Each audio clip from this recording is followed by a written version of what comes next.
இதுக்கு முன்னாடியே திருமாவளவன் அவர்கள் விஜயை வந்து ஒரு பேட்டியிலேயே கொடுத்துருக்காங்க. அவர் பிஜேபியோடு சேர மாட்டாத நம்பிக்கை இருக்குன்னு நீங்கள் சொல்லியிருந்தீங்க. ஆனால் தொடர்ச்சியாக உங்களோட வாதங்களை மாற்றி மீண்டும் அவர் வந்து பிஜேபியோட ஆட்களாக செயல்படாத தொடர்ச்சியாக சொல்லிட்டு வரீங்க. உங்களோட வாக்கு இதுவும் முரண்படா தெரியலையா? இல்லை, பாரதிய ஜனதா கட்சி தேசிய ஜனநாயக கூட்டணிக்கு வராத கட்சிகளை எல்லாம் மறைமுகமாக பல்வேறு உத்திகளை கையாண்டு மிரட்டி வருகிறது.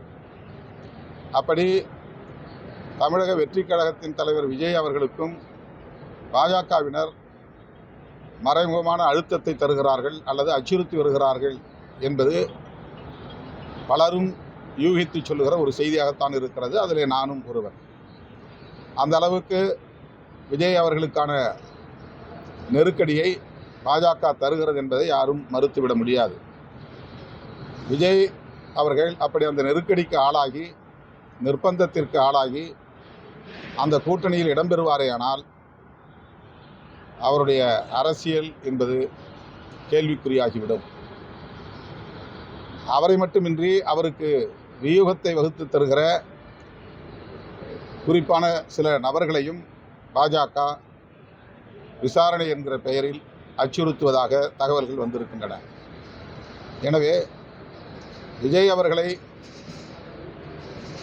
பாஜக தலைமையிலான கூட்டணியில் இணைக்க வேண்டும் என்கிற முயற்சி ஒருபுறம் நடக்கிறது என்பதை யாரும் மறுக்க இயலாது. அந்த அடிப்படையில் தான் நான் அந்த கருத்தை சொன்னேன்.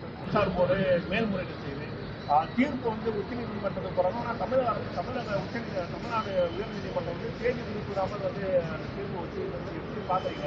ஒரு படத்தின் மூலமா ஒரு அரசியல் கட்சி தலைவரை முடக்க முடியும் பார்க்குறீங்க? இதில் வந்து அரசியல் தலையீடு இருக்கிறது என்கிற விவாதங்கள் நடைபெற்று கொண்டிருக்கின்றன. அப்படி அரசியல் தலையீடு, குறிப்பாக பாரதிய ஜனதா கட்சி தலையீடு இருக்கிறது என்றால் விஜய் அவர்கள் அதை வெளிப்படையாக பேசியிருக்க வேண்டும், பேச வேண்டும். ஆனால் அவர் மௌனித்திருக்கிறார். அவரை தடுப்பது எது என்கிற கேள்வி எழுகிறது. நீதிமன்றங்கள் மட்டுமே இதில் நெருக்கடி தருகிறதா அல்லது பாஜகவும் சேர்ந்து அவருடைய திரைப்படம் வெளியாகாமல் தடுப்பதற்குரிய நெருக்கடியை தருகிறதா என்கிற கேள்விக்கு விஜய் அவர்களால் மட்டும்தான் பதில் சொல்ல முடியும்.